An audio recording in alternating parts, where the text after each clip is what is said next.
ధర్మ సూక్ష్మం ఎంత జాగ్రత్తగా ఉంటుందో, పెద్దల దగ్గర ధర్మ సూక్ష్మములను తెలుసుకుని ఎంత జాగ్రత్తగా అనుష్ఠించాలో, బుద్ధికి తోచినది ధర్మము అని అనుకోకూడదో ఆ ధర్మరాజు గారికి భీష్మాచార్యుల వారు ఉపదేశం చేశారు. చేసిన తరువాత ఆయన ధర్మరాజు గారిని దగ్గరికి పిలిచి, నాయన నీ యొక్క బుద్ధి నిరంతరము ధర్మమునందే నిలబడుగాక, నీ బుద్ధి ధర్మైక నిష్టగావుతను, సమగ్ర దక్షిణ బహు యజ్ఞములు యయాతి చందమున శ్రద్ధాన్వితంబుగ చేయు. అనేకమైనటువంటి దక్షిణలతోటి తాంబూలాలతోటి యజ్ఞయాగాది క్రతువులను ఒకనాడు యయాతి ఎట్లా నిర్వహించాడో అట్లా ఆచరించు. రాజధర్మంబున ప్రకృతి రంజనమును ఆచరింపు, చుట్టములను చెలులను పండిన వృక్షంబు పక్షి కులము ఎట్లెట్ల నిన్ను ఆశ్రయించి సుఖించువారర్కుని, ఉత్తరాయణము వచ్చుట అరసెకొనియుండి నా కడకు అరుదెమ్ము పొమ్ము. నాయన, ఒక చెట్టుని ఆశ్రయించి పక్షులన్నీ ఎలా ఉంటాయో అట్లా నిన్ను ఆశ్రయించి ఉండేటటువంటి వారిని, చుట్టాలని స్నేహితుల్ని చక్కగా పోషించు, ప్రజారంజకంగా పరిపాలించు, అందరినీ సంతోషపెట్టు. రాజధర్మంబున ప్రకృతి రంజనమును ఆచరింపు.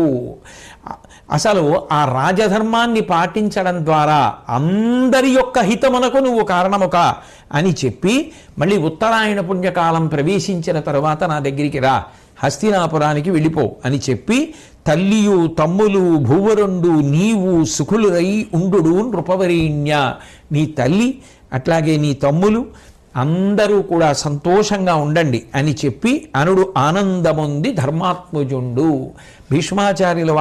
భీష్మాచార్యుల వారు ఆ మాట చెప్తే ధర్మరాజు గారు చాలా సంతోషించి అక్కడ నుంచి బయలుదేరి హస్తినాపురానికి వెళ్ళి కొన్నాళ్ల పాటు అక్కడ ఉండి సంతోషంగా గడిపి, ఉత్తరాయణ పుణ్యకాలం వచ్చిన తరువాత ఆయన బయలుదేరి మళ్ళీ భీష్మాచార్యుల వారు యుద్ధభూమిలో ఎక్కడ అంపశయ్య మీద పడిపోయి ఉండిపోయారో అక్కడికి వచ్చాడు.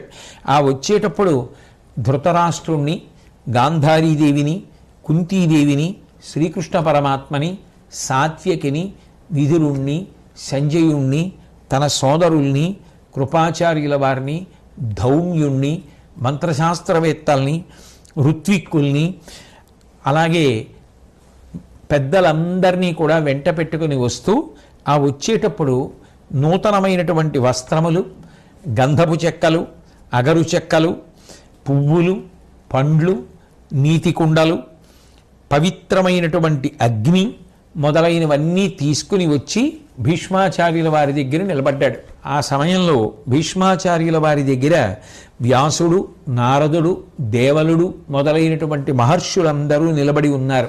ఎంతో వినయంగా ధర్మరాజు గారు వెళ్ళి తన పేరు చెప్పి భీష్మాచార్యుల వారికి నమస్కరించి, అయా, అవసరమైతే నా మాటలను చిత్తగించండి, ఉత్తరాయణం రాగానే అగ్ని మొదలైనవి తీసుకుని రమ్మని మీరు ఆజ్ఞాపించారు తాతగారు. మీ ఆజ్ఞ ప్రకారంగా మీరు ప్రతిరోజు నియమంగా ఆరాధించినటువంటి అగ్నిహోత్రాన్ని తీసుకొచ్చాను, మీరు చెప్పినటువంటి వస్తువులన్నీ తీసుకొచ్చాను, పురోహితులు వచ్చారు, ముఖ్యులైనటువంటి పౌరులు మొదలైనటువంటి వారు కూడా వచ్చారు. ఓ కరుణామృత హృదయుడా, కన్ను విప్పి ప్రేమతో మమ్మల్ని చూడు అని ధర్మరాజు గారు నమస్కరించి ప్రార్థన